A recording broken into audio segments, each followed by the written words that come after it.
If correctly installed, your Samsung dishwasher will provide you with years of effective and safe operation. Let's cover what you'll need to get started. First, make sure that the space is appropriate for your dishwasher.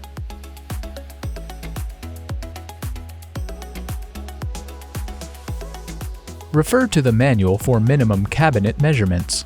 It's important to have at least 2 mm or 1/10 of an inch of clearance on each side of the dishwasher, as noted in the manual. The cabinet should also be close to a sink, with enough room to open the door freely and easily load and unload dishes. Your dishwasher will come with certain parts that may be necessary for installation.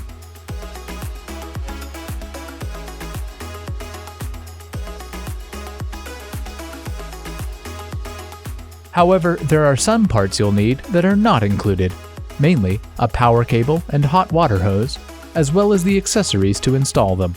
Kits may be available with all the necessary components.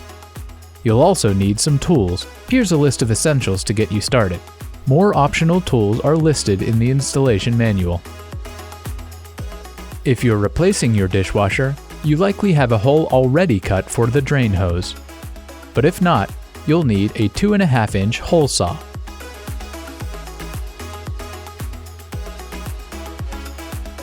Avoid cutting the hole above the connections from the dishwasher or farther from the wall than the back of the appliance. This can cause kinks or pinched cables and hoses. If the base inside the sink is raised above the kitchen floor, higher than the connections on the dishwasher, make another hole in the base of the cabinet. The hole should be close to the connections on the dishwasher. In this installation, we want to cut the hole as close to the bottom of the cabinet wall as possible. Also, it's a good idea at this point to apply the included protective sticker under wood or laminate countertops to prevent scratches and moisture damage to your countertop. Now, we'll connect the power cable to the dishwasher. First, it's important to ensure your cabinet is equipped with a dedicated, grounded power supply rated at 15 amps or higher. Some installations will be hardwired rather than connected to an outlet.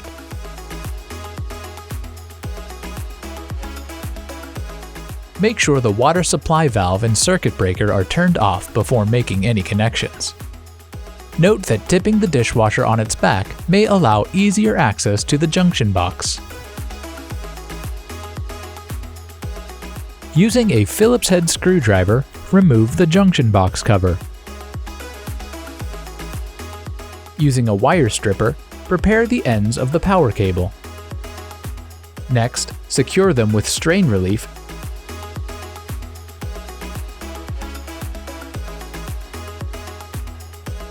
Then, with the twist-on connectors, make the electrical connections, ensuring that the positive, negative, and ground wires are connected correctly.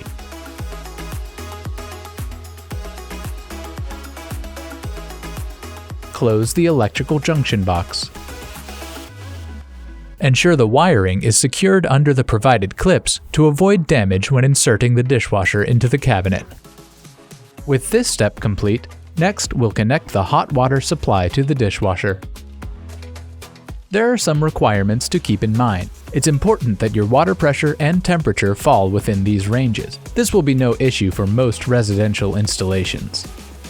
Water pressure below this range can cause dishwashing cycles to abort and an error code to display. And water temperature below this range can affect cleaning performance. At low temperatures, detergent may not dissolve, and cycles will take longer to complete. In many installations, it will be necessary to connect a 90-degree fitting before attaching the water supply hose.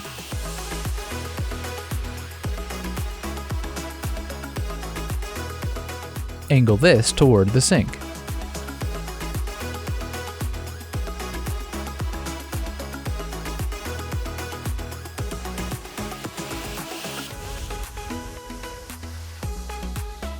Feeding the hose through the hole in the cabinet, screw one end onto the water supply and the other end to the dishwasher inlet.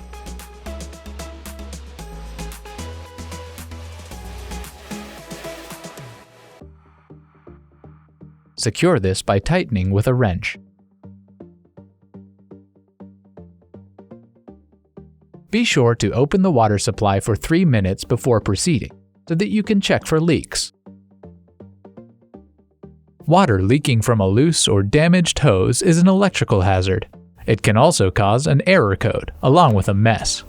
If you find a leak, turn off the power and water supplies to the dishwasher. Now, plug in your dishwasher, if necessary. Finally, we will connect the drain hose. There are 2 common ways this connection is made.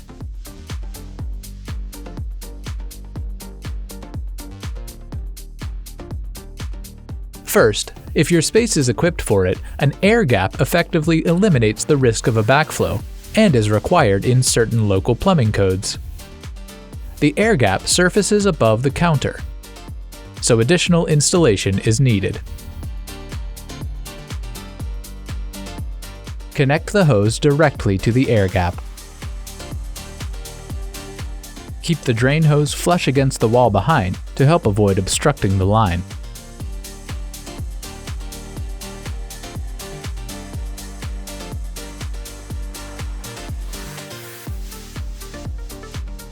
The second method is to use a high loop.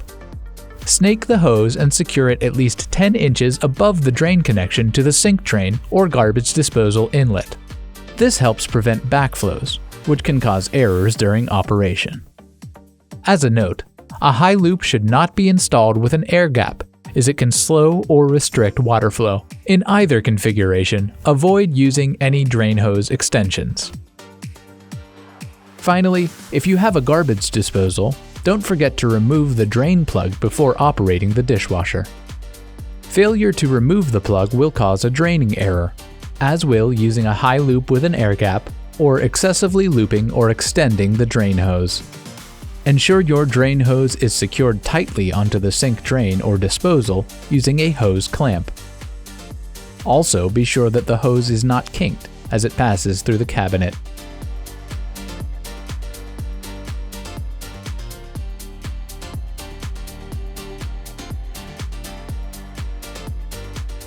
There are a few more things to get set as the dishwasher goes into the cabinet. If it's not already, slide the dishwasher into the cabinet where it will be installed. Be sure to pull all hoses and lines out of the way while moving the appliance to avoid kinks and other damage. Kinks can cause low water pressure or errors when running a cycle. You can check the side-to-side level along the top of the inside frame. Adjust this level using a flathead screwdriver, turning clockwise to raise and counterclockwise to lower the front feet. Measure the front to back level along the side of the tub. Adjust this level using the Torx screwdriver to adjust the rear height. To avoid leaks, the dishwasher should be fully level or leaning slightly to the rear. Finally, let's get the dishwasher secure.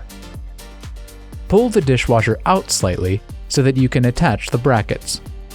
In most cases, you can place the included brackets to the top of the dishwasher frame to affix to the countertop.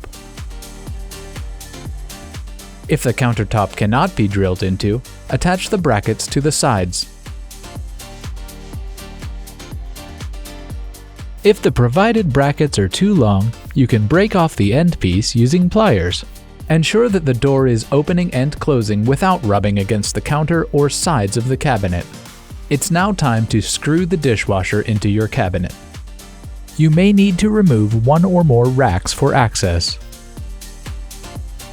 First, lay down a towel to keep things from falling into the sump.